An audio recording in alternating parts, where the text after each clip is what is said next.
voluntary participation, the desire to live together, the desire to continue to invest in the heritage we have jointly received from our fathers, from our grandparents, or from our ancestors. So the combination of these two factors actually make a nation.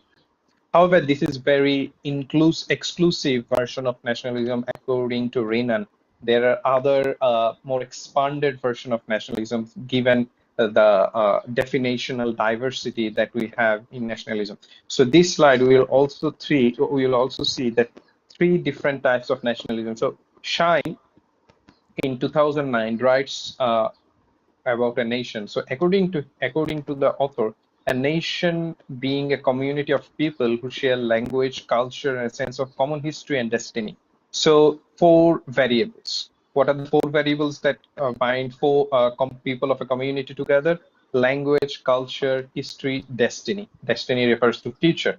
That means your perception towards your common future. Then Smith, nearly 30 years back, he maintains that a nation should be viewed as a named population sharing historic territory, common myths, and memories. So he reduced it and he said that it's a three variable: territory, myth, memory. On the other hand, Anderson claims that a nation is like an imagined community in that even within the smallest of states or territories, you will never meet and know everyone. And yet you might imagine yourself as being part of something with that group of people. That means, I mean, looking at all the definition that you have, for me, Benedict Anderson's definition is more inclusive in nature and more practical in nature, given that he didn't emphasize on any particular variable. Rather, he focused on the people. That means the core component of a nation. So think about, if there is no people, there would have been no nation. So Anderson's focus for me is spot on. And the sense of belonging always implies a sense of detachment from those outside of the group. That means, I mean, it's also quite interesting that Mills and Schwarr said in 2016 that as a nation, the elements that bring you together creates your us. That means we. And that same element actually creates a division. So your identity, say your history, your culture, your language, and also your perceived common future, or even your territory, this thing brought all the people in of Bengali nation or Bangladeshi nation together. And these four or five elements actually expelled everyone else who is not within the nation. So these two authors actually showed the practical implication of nation in our day-to-day life. So look at this picture. I mean, at the last class, I showed you one video regarding this, and it shows the emotion, the division, the unity of nationalism. So this picture was taken from last year's FIFA World Cup final that took place in Qatar. So in this video, you could see there are two groups of supporters. Actually, not two. There are other jerseys that you could see. I could see some Mexican supporters. If you could see it, let me bring out the highlighter for laser pointer for you. So here you see, here is one Mexican, another Mexican, and if you look closely, you would probably find the supporters of other countries as well. But in large, there are two groups of supporters here. One is the French group, the other one is the Argentine. So whenever one team, say when Argentina scored, there was an emotional eruption among the Argentine supporters, and there was a despair among the French supporters. Again, when in the dying minutes of the regulation time, when France equalized and the scoreline was even, there was also a sense of, I mean, opposite reflection of the despair in the Argentine supporter. So even within this small group of people, I can assure you that, or you can also tell that not everyone know each other. There is a connection, invisible connection that all brought them together here, and why they're supporting their team, why one group of people supporting Argentina and why the other group of people supporting France is actually giving you a practical sense of horizontal comradeship as well as nationalism. Clause writes that national feelings can stick. Yes, Sanjit, do you have any query? Yes, sir. So can Mhm. you hear me, sir? Yes, I can hear you. So I was wondering what was horizontal comradeship, sir? I missed it, I guess. Horizontal comradeship means there is no power relations, right? So when I said vertical relations, there is a power relation, rich, poor, powerful, powerless. When it's horizontal, there is no such relationship. Everyone is equal. So in that, say, in this picture, there could be someone who is a millionaire, right? Or Yes, there sir. could be someone who is very poor, but still they're in the same place supporting the same cause, and there is no power relations in them. And this is the strength of nationalism. I got it, sir. Thank That, you, sir. that is what is called horizontal comradeship. Yeah, thank you, So, sir. Claus put emphasis on national feelings. According to him, that national feelings can stick to many different kinds of objects. That means we attach our national feeling to different things. For example, it could be our flag, it could be material, it could be bodies and things that may be charged with national atmosphere in one moment, but not in the next. For example, in our culture or in Bangladeshi culture now, tiger, say, as an animal. In any other culture, it would be an animal. But in our culture, it's a source of our national identity. Or different, say, types of birds, fruits, flowers. We attach meaning to this based on our national feeling. So, at a football match, for instance, nationalism might be felt and experienced through the shared practice of singing the national anthem, flag waving, shirt wearing, cheering, and collective despairing. It can be traced back and does not emanate from a single source. Rather, it must be traced through multiple constituencies as part of nebulous and diffuse atmosphere. So that it is actually encapsulates everything what I have said so far. That it's not only that the moment created the unity, it has been since we were born. We were socialized with this nationalistic feeling that this is who we are. Even from our school days, why the national anthem was played every day during the assemblies, why you need to recite certain religious verses in weekly basis or even on daily basis. This to give you an identity, who you are. So nationalism can be premised on attachment and detachment, again, what Niels and Schur said, and generosity and hospitality, competition and hostility, anything in between. That means it always creates a two world, and the world is us versus them. We as a nation, them as other. So this is another picture. You will find this instance in your book as well, the chapter that I have already uploaded in the Google Classroom. So this is a picture that was taken during the 2012 Olympic Games that held in London. So it served as an example of effective nationalism, whereby an atmosphere came to define the national mood. That means during this time, not only the Olympic village, but also say uh, this London Bridge and other areas, they were uh, portrayed and also lighted in the Union Jack. Do you know the Union Jack? Anyone? Anyone? Union Jack? Sure, Yes, please.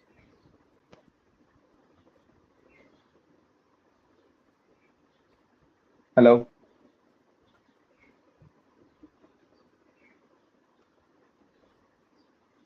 Who was it who was trying to contribute? sorry, I didn't realize I muted my mic again. I was gonna say, isn't the flag of UK called the Union Yes, Jack? yes. So it actually connects all the, say, Britain as a nation, not separately, right? Not say we are the other people, they are the other people. So it's bringing all the British people together. Okay, and next on is this case. I did discuss this with Section A, probably Section B missed it. So this was, I mean, the earlier picture was a sense of unification, and this gives you a more critical perspective that how nationalism can be imagined or perceived or should be examined. So the case of Sir Muhammad Farah illustrates the messiness and complexities of nationalism.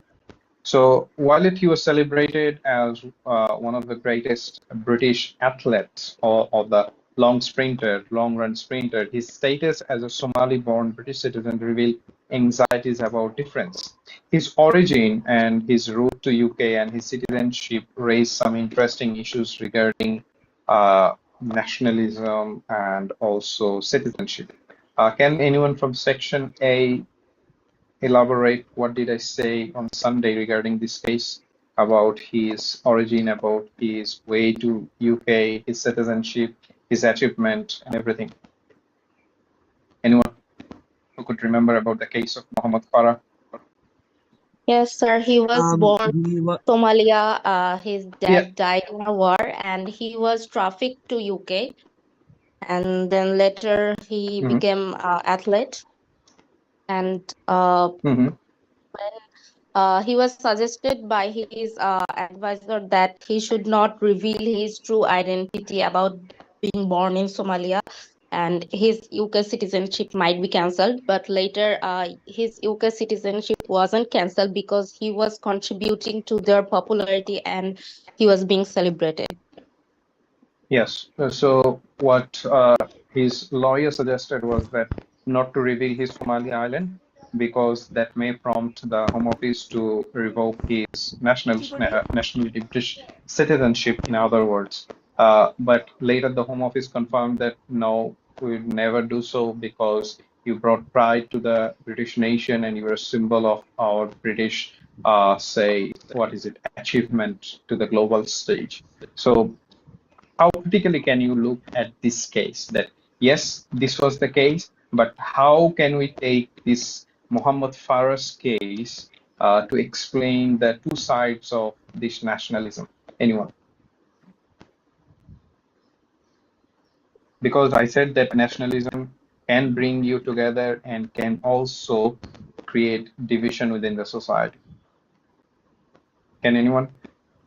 I said it on Sunday in your class. Sir, because if Farah, if he was an ordinary person and he was not being celebrated, then UK, then the UK government might have taken his nationality or the citizenship. But just because he is a popular one in UK and he is celebrated, he is world famous, and he is taking recognition for the UK, so that's why his identity wasn't taken. But for a normal person, it was taken as he wasn't celebrated. So this is the point where it creates a division between nationality. Yes, so there are probably other hundreds, if not thousands, of Muhammad Farahs who are actually coming from Somalia. But not everyone is getting the treatment that athlete Muhammad or star Muhammad Farah received. Because as you know, recently the UK government took the plan that those who are coming illegally, being trafficked or voluntarily illegally coming to UK, they will be shifted to a third country. Now the plan is to ship them to Rwanda.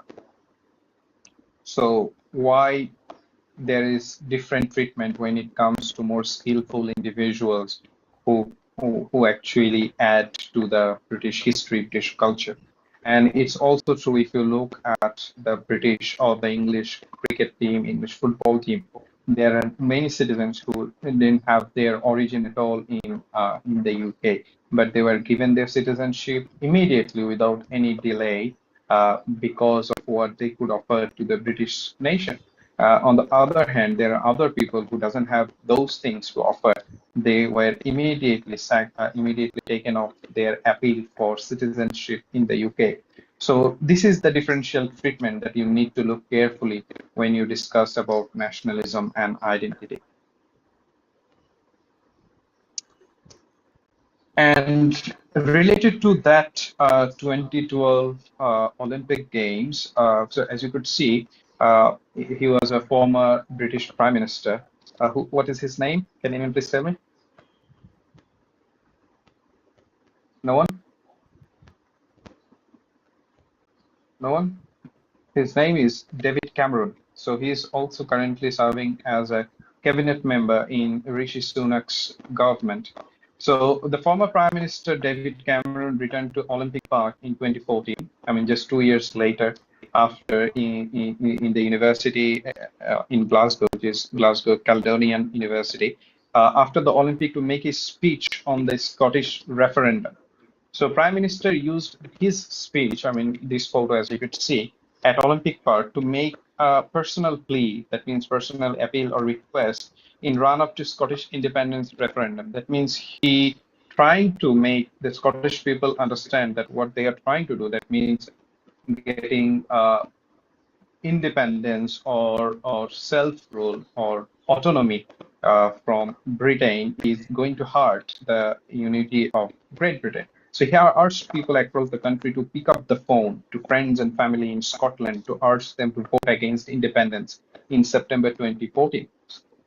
So now you could see how sometimes they use this sort of sense to keep the society together. And the same thing that also, if you could cite our case back in 1971 of the years leading to 1971, Pakistani authoritarian regime or the dictators, they also use the same sort of rhetoric that we are the same people, we are Pakistani, let's not create the division, we are not supposed to be division. So these sort of rhetorics always used, even though we know from the inside out that there is a division, clear division within the society, although the nationalism was used as a rhetoric to keep them together. So now in everyday life, so how nationalism, try to remember those first few classes of political geography when I told you that how we experience say political geography or politics, or how we encounter government on day-to-day basis. So nationalism is underpinned or justified by everyday process and feelings that manifest in a number of ways. That means there are different expressions of nationalism. It can be expressed through flag, it can be expressed through songs, it can be expressed through celebrations, it can be expressed through monuments, so many things. Just there are hundreds of tens and hundreds of ways of expression. National flag, so as you could see in the picture, national flag hanging outside public buildings in the UK, in the US, attracts no special attention. You see it every day. Probably all Americans, those who live nearby any public office, they see the flag every day. It is non-desperate and omnipresent that it forms part of background of everyday life. Although you may see it, you could say, no, it doesn't have any meaning to me. Okay, it's my national flag. What's so significant about it? But no, in the hindsight or in the background, it creates your identity. It becomes a part of who you are. When you see the flag elsewhere, you could feel the connection. Probably you see it on a daily basis, that's why you don't feel the connection. But when you see it elsewhere, where you are not supposed to see it, then only you will feel the connection. As a result, this reproduction of US nationalism is never identified or critically interrogated. And also not only the case of US, we never actually critically interrogate what is the meaning of flag. So there's a book you could actually read. It's written by Tim Marshall, and the book's name is Worth Dying For. So this book, it was all about national flag, why national flag matters to us, history, background, and also politics surrounding national flags. It's a very good book. You will find it in the bookshops. Now, nationalism is not something that exists out there or something that is performed by extremists and far-right nationalists. So you may say that, okay, is nationalism always used by politicians? No, it can be used by bad guys as well. So the rise of far-right nationalism, especially in Europe and the US, is challenging the idea and practice of equality, diversity, and inclusion. Because on the left-hand side, you could see the picture where the far-right nationalists, they are saying, or this is a poster of their activities. So if you could try to read it, stop the silent invasion. That means what is the invasion? The invasion of the foreigners who are invading their countries in US, in Europe. refugees not welcome. However, those countries at one point of the time, we all know that they welcome diversity and inclusion in their society. So political parties sometimes use these sentiments to gather political momentum to stay in power or challenge the ruling party. One particular example could be, I mean, the populist leader, you could say uh, Corbyn. You could also say Donald Trump, who used this far right rhetoric to gather political support and also used it for their power. So far, any query? Okay.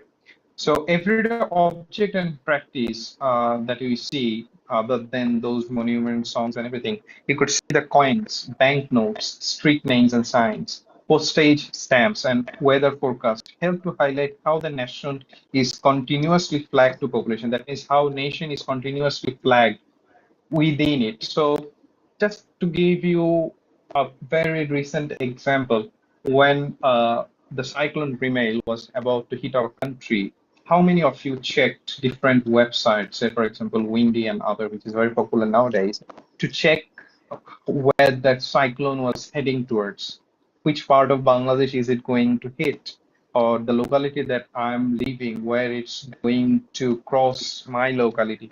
So although you may say that it's a cyclone, it's a map, what it is to deal with nationalism, no, this is where nationalism lies. These maps, this information, these news bulletins that you hear on every quarter in every hour, this reminds you that who you are as a nation, who you are as a people, Bangladeshi people. All of these are used to remind the population of a nation and a state. That means it's just a common reminder, everyday reminder from the state that who you are. Even you could cite from the religious term that the 5-time azan that you hear is a reminder of your identity, who you are. Because as a non-Muslim, it doesn't make any sense to you. But as a Muslim, it bears all sorts of identity information or the meaning that you require to being a Muslim. Roads, railways, flight corridors, shipping routes, and other infrastructures are not only responsible for networking nations, but they do so in very particular, often nationalized way. Nowadays, you will also see that in Bangladesh, very recently, that the government and the government officials or the different departments of the government, and also sometimes non-governmental organizations, they're using particular pattern of design in most of the cases, which we called, say, Nokshikatha or Jamdani. The pattern that you see on those nationalistic material is now appearing elsewhere. It's appear on, say, metro rail, it appears on tickets, it appears on the airport and everywhere. Another example that you could give, the almost, I mean, the soft opening is done, but the full opening is probably will be done in October or November this year. The third terminal in Shah Jalal International Airport, if you could look at it, why there is water lily. There's a reflection of it, why there's a reflection of Jamdani design there. It's simply as a message from the government that who we are, our culture, our identity. So no two countries' infrastructures will be the same. So Jamdani obviously will not be used by the Indians, although you may say that yes, they're in a larger scale, we are all Asian, but not all Asians will use Jamdani as a sense or as a symbol of your identity. So leaving different traces in national space and shaping our national experience in a distinctive way. So the visualization of these infrastructures are particularly important. Maps, whether in Google Maps or in Atlas or a route planner, circulate understandings of mobility and travel and other ways many people transverse and inhabit national space. That means how we understand and how we see our nation.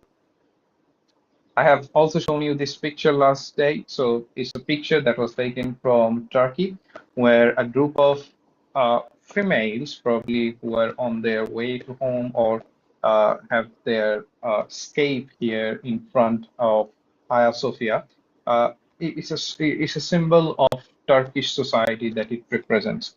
It is also important to look beyond the mindless flagging. That means sometimes you see many reproduction of the nation might occur in everyday context, but a very deliberate, thoughtful, and forceful intervention that exist alongside the unremarkable of the banal expression. So this headscarf, I was given this example that it's so well crafted by the state that the AKP party, that means the current government and or the party of Recep Tayyip Erdogan, they deliberately promote this Muslim identity among the Turkish people.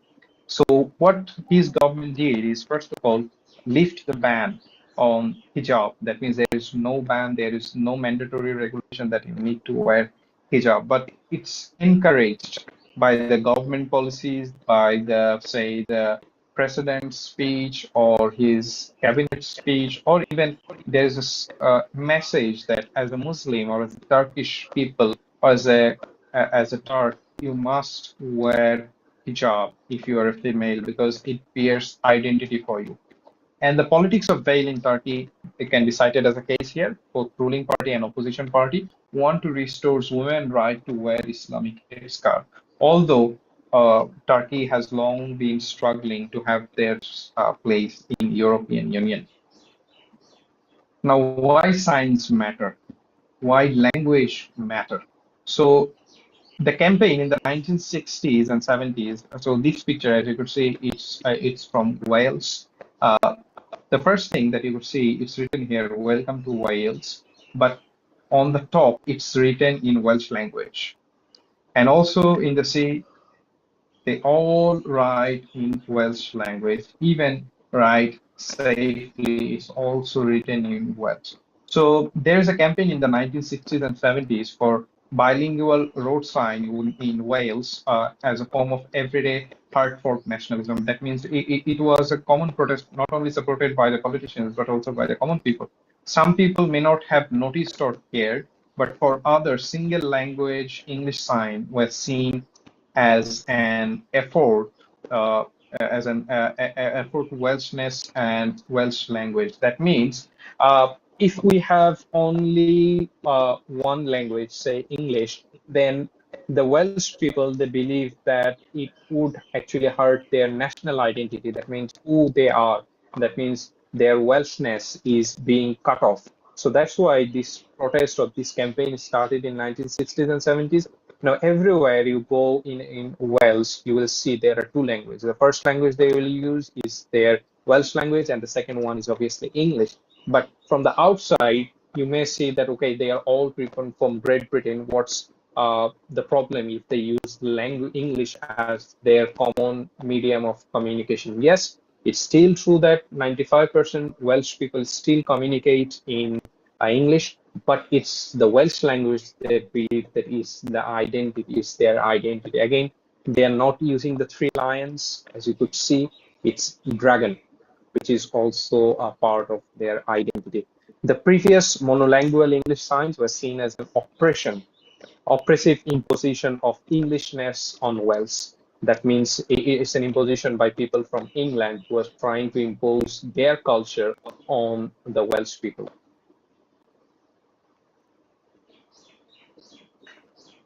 This is again another identity that you could see. I think this noodles is also very popular in our country, but it's very popular elsewhere.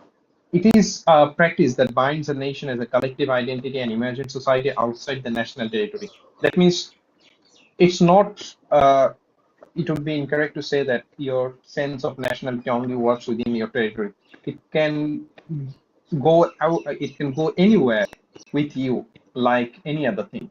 So this involves nation building and nationalism from the bottom up. Bottom up means it's not the state who is imposing this sense on you, rather it is individual or it is you who is imposing this sense on you.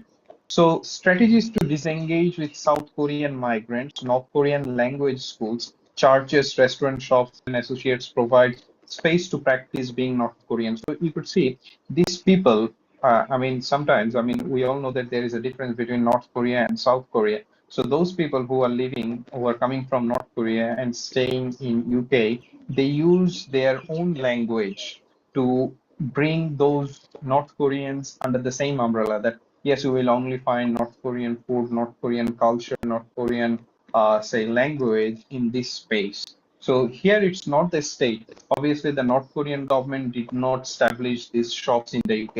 It is the people of North Korea who migrated here in UK and they created this space for them. So it's a bottom-up approach. That means the people who have established this sense of nationalism. So now to the point that how it creates division within the society. That means how this nationalism created a sense of we versus them. One of the main ideological foundation of nationalism is to encourage us to believe that it is impossible to draw boundaries around homogeneous grouping of people.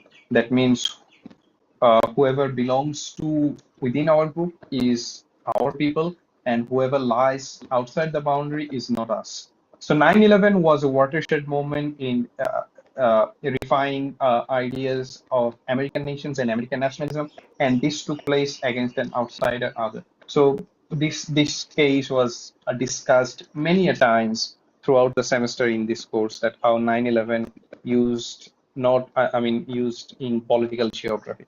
So after the 9/11, if you look at the speech of the politicians, if you look at the movies, if you look at even the academic writings, if you look at the advertisement, if you even look at the conversation of common people on day-to-day basis, you could see there is a sense of nationality, there is a sense of Americanness within everyone. So not only American politicians who capitalized on the notion of nationalism, even terrorists generated dividends from it. What is it? For instance, the Islamist terrorists use near enemy, far enemy rhetoric to reinvigorate religious nationalism among the fellow members and public in general. Especially, we are referring to Al Qaeda and ISIS. However, it was the politicians in the US and countries supporting the war on terror who politicized nationalism to draw public support in favor of government policies. That means, especially to gather support for war on terror. And it was not only done in US, but also done in other countries who participated in war on terror.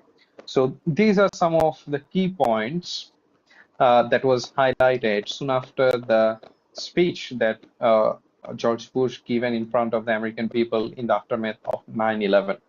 So he said, as I'm reading verbatim, uh, tonight we are a country awakened to danger and called to defend our freedom.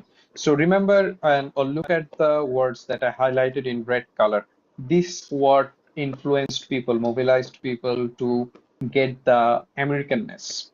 So our grief has turned to anger and anger to resolution. Whether we bring our enemies to justice or bring justice to our enemies, justice will be done. That means this way, that way we will bring justice. All of America was touched on the evening of the tragedy to see Republicans and Democrats join together on the steps of this Capitol singing God Bless America. That means now he's trying to dissolve the political polarity that establishes that exists within the American political arena. Americans have many questions tonight. নিচ্ছে না Americans are এখনো half an hour asking আছে who attacked our country. আমিও না ঘুমায় যাচ্ছি And then in line that he also said that why they hate so much is important. This every atrocity they hope that America grows. We have to stand against our God with their every decision.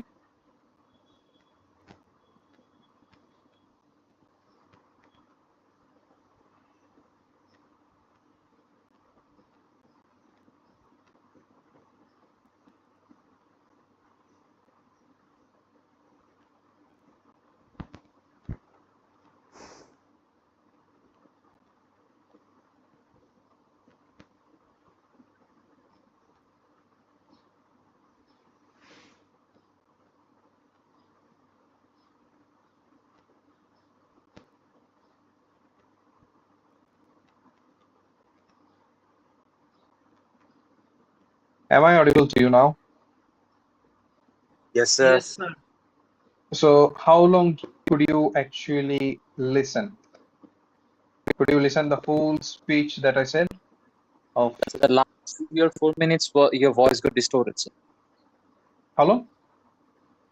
Said 3, 4 in between Oh, in minutes. between the third point and fourth point. Okay. So it's actually the last point that was carrying more weight than any other point that I have mentioned. That it created a binarism within the society. That it said that either it's us who is or you who is with war on terror, or you are helping the terrorists. That means if you are not in support of war on terror, then obviously you are supporting the terrorists. But there could be a middle ground. There could be countries who neither support the war on terror nor support the terrorists.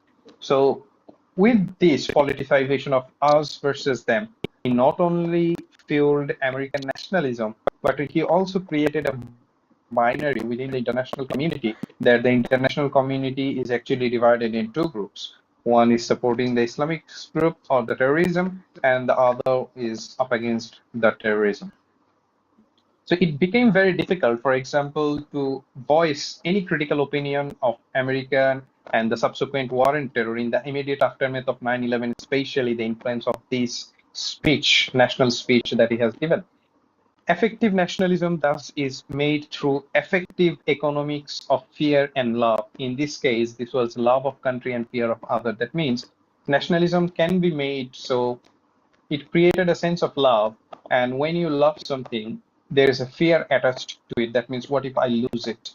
So using that fear, Bush and his administration mobilized the American people and also people around the world who supported war on terror. For Said, a British Muslim, I mean, his story is really interesting. The hostility he's experienced after 9/11 made him question his own notion of identity and belonging. Because before 9/11, long before 9/11, he was an American citizen. No one questioned about his identity. But as soon as the 9/11 took place, everyone asking Said and his nation or somehow his relation with 9/11. The panic and fear around 9/11 and later attacks, including the 7/7 London underground bombings, empowered far-right political communities who loudly shouted for a return to a core national culture alongside stricter immigration and policing controls. That means it allowed those far-rights to be more vocal and impose more stricter and more, say, non-human, non-supportive towards the humanitarian perspective to emerge. And racism and Islamophobia following 9/11 was based on the idea and practice of nationalism. That means who you are. Islamophobia, that means the fear of Islam, fear of Muslim as a terrorist, that if you see a Muslim with long beard, with long robes clothes, he's a terrorist. So this identity, imagined identity, was created based on 9/11, and fear and love was the ingredient on which this racism as well as nationalism was cooked. So long after the 9/11, the question surrounding nationalism and racism is still very alive. That means 9/11 was probably the watershed moment in the history of our modern time, but there are other cases. Who was allowed to leave? For example, this woman during the Ukraine war, when the Russia invaded Ukraine, she was trying to cross the border with her baby in her lap. So who was allowing to leave Ukraine was very much determined along racist lines. Black and Indian people, for example, reported widespread racism as they sought to leave Ukraine after Russian invasion. That means many students, particularly who are in Ukraine, so for their studies, they faced difficulties escaping the country, and that's why you could remember, if you could remember, Indian government, they sent planes to rescue those people who were trapped inside Ukraine, because the Ukrainian government was not equal when it comes to treating people. While European states opened their arms to white Ukrainian refugees, Yemeni, Syrian, and other refugees from the Middle East and Africa are not afforded the same welcome.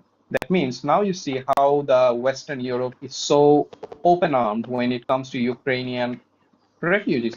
Even they are providing those students, those who are still in their studies, they're offering scholarships to the Ukrainian, and they started particular special schemes across Western Europe to allow the Ukrainian students to have study. So now you can say the same question, then what about the people who started to escape their homeland since the beginning of Syrian civil war in 2013? Or what about the Palestinians who want to have refuge in many European countries? Why the Europeans are not so welcoming when it comes to those people? So now you see the racism. That means the way they see themselves. So they see Ukrainian as a part of Europe, whereas they don't see Yemeni, Syrian, or other refugees coming from the other side of the Mediterranean, not as European.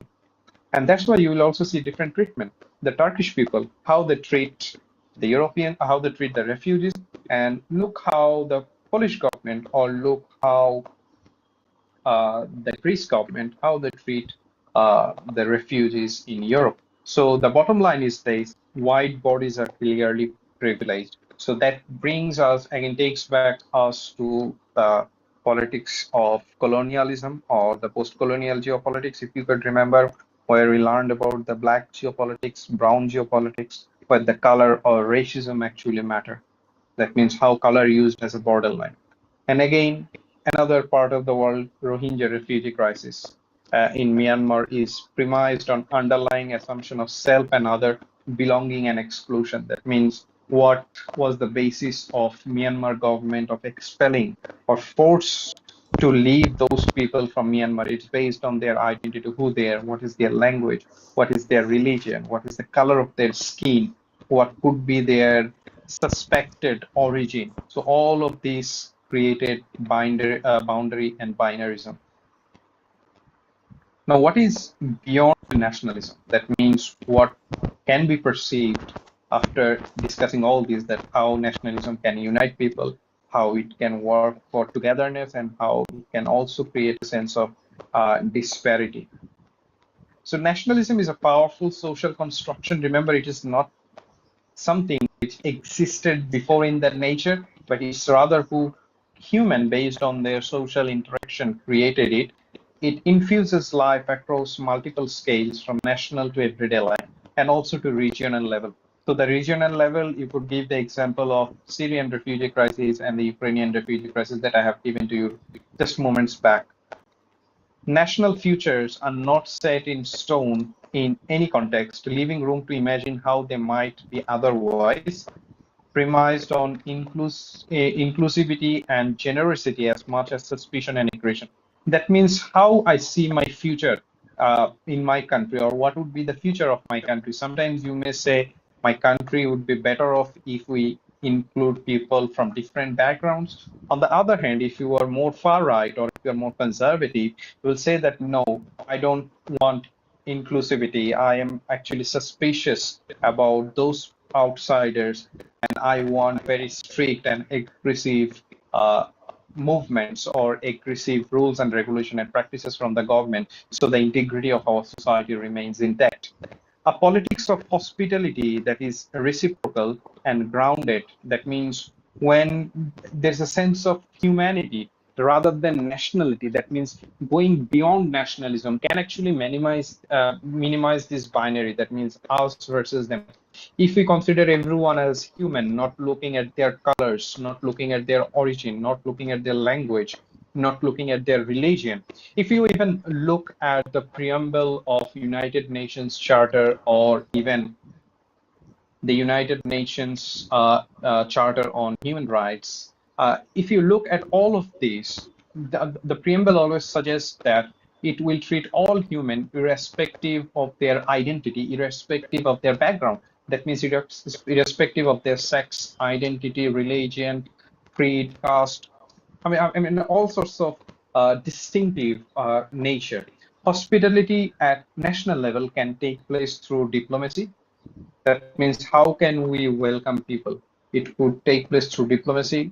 So those who attended on Sunday's seminar or Sunday's morning seminar, they could remember the effect of diplomacy in bringing people together, and visa application, interactions with border force and everything. That means if there's a welcome, sense of welcome among these places through either visa application or interaction with the broader forces, there's a whole lot of difference that it can bring to people and their life.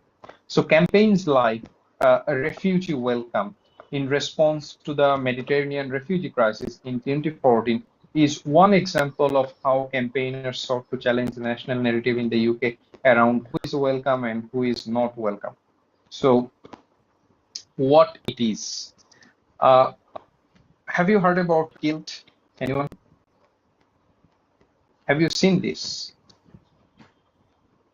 In movies probably, right? This one? The skirt that this gentleman is wearing? Yes, sir.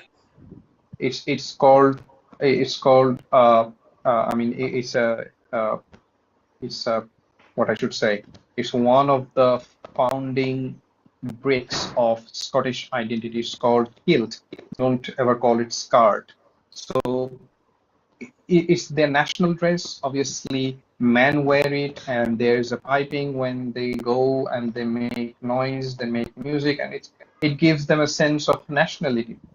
So you may say that it only belongs to the Scottish nation, but the Scottish nation actually went beyond to bring more inclusiveness within their society, being more welcoming.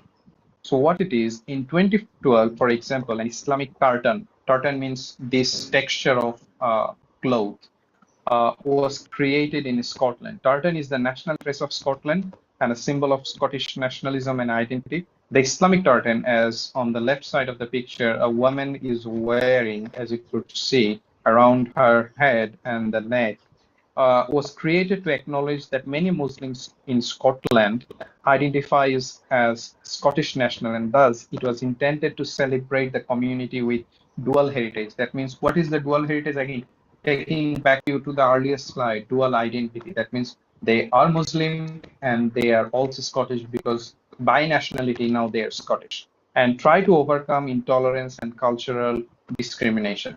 So what it is to be otherwise, if you do not accept this sort of diversity in the Scottish society, that you can be a Muslim as well as you can be Scottish, if you do not agree to this sort of say belief or welcoming nature, it considered to be an un-Scottish. That means it's not exist within the Scottish society.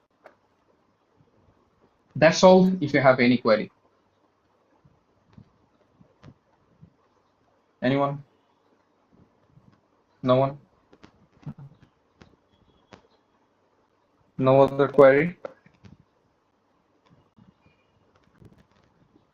Okay. Just in relation to the welcoming someone in the society, that how it can even be practiced. That means how I can welcome someone in my society in a different way, irrespective of what is their background. Let me take you to the previous slide on popular geopolitics. Where is it? Where is it?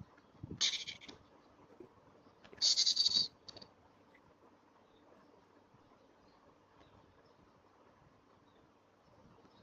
Is what you could do in the exam. Just link things together. Can you recall this from the popular geopolitics? Freedom to sing. Yes, sir. Can you? So it's a great example of how you can welcome someone even though they are experiencing something which they did not expect, or an unexpected situation. So this was an initiative for the detainees in the UK who were detained for illegally entering into the UK. But this group of people, or this community, that means hear me out, they give those people that space so that they can have some sort of a good feeling about their identity, not feeling low, not feeling derogated about who they are, and have the chance for self-determination. That's all. Hopefully next Sunday we'll have our final topic. Up until then, if you have any query in the meantime. No? Topic অনেক বেশি হয়ে যাচ্ছে না? It's only 10. Some topics are very small. For example, Indian Ocean. It's very small. Isn't it, Zahra? So I just want to know, how many topics do you have on an average in the last semester and in this semester, on an average for courses? Anyone? What is the number of topic? I know it is so subjective and we should not quantify it because each course is different of its own right. However, I would like to now know the number, that what is the number that you have. Anyone? Number? যে 7 থেকে 8টা থাকে। Generally 7টা থেকে 8টা, but what is the size of those topics then? Sir How সেটা তো they এক-একটার এক-এক রকম থাকে এজন্য exactly that is, so it could have been, say I could have staged 2 topics together, for example this nationalism topic along with post-colonialism. So if I stitch them together, you could say it's a one topic. So it's the number that you were thinking in your head, that is 10, 11. Just forget about the number.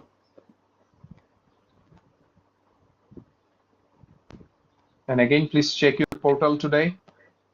If you have any query regarding your attendance, please do come to me. I'll try to resolve the issue. Sir, are we not going? Yes.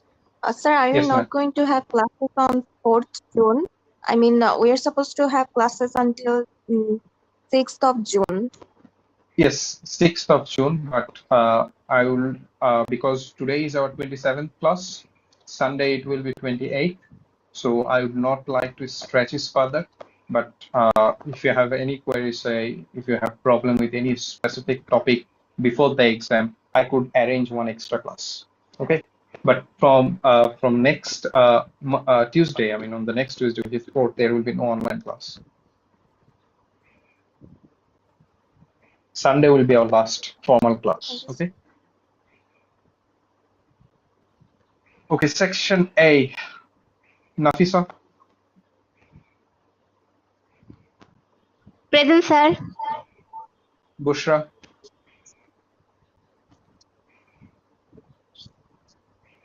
Bushra. Farhana Karim. Bushra absent. Please do tell me if anyone is writing present in the chat box. Maliha. Present, sir. Radia. Present, sir. Zafrin. Present, sir. Nahian. Present, sir. Fahmida. Present, sir. Shaika Mohsin. Present, sir. Mahidub. Present, sir. Mushfiq. Present, sir. Tahia. Present, sir. Nahian. Nahian Kamali. Absent. Ariba Zaman. Ariba Zaman. Absent. Anika Tabassum. Present, sir. Shabab. Present, sir. Aisha. Present, sir. Sahab. Present, sir. Zareen. Present, sir. Ariana. Present, sir. Shahriar. Present, sir. Abid. Present, sir. Shahnawaz. Present, sir. Tasnia. Present, sir. Tasnuva. Present, sir. Nuzhat. Present, sir. Anisha. Present, sir. Tasmin. Present, sir. Kazi Tasnim. Present, sir. Noshin. Present, sir. Fatima. Present, sir. Zahra. Present, sir. Sajid. Yes, sir. Raisa. Yes, Raisa. sir. Yes, sir. Shihab. Yes, sir. Shit, আমি ঘুমায় পড়ছিলাম। Orchi. Present, sir. Jannatul. Sorry. Present, sir. Rakib. Present, sir. Taptila. Present,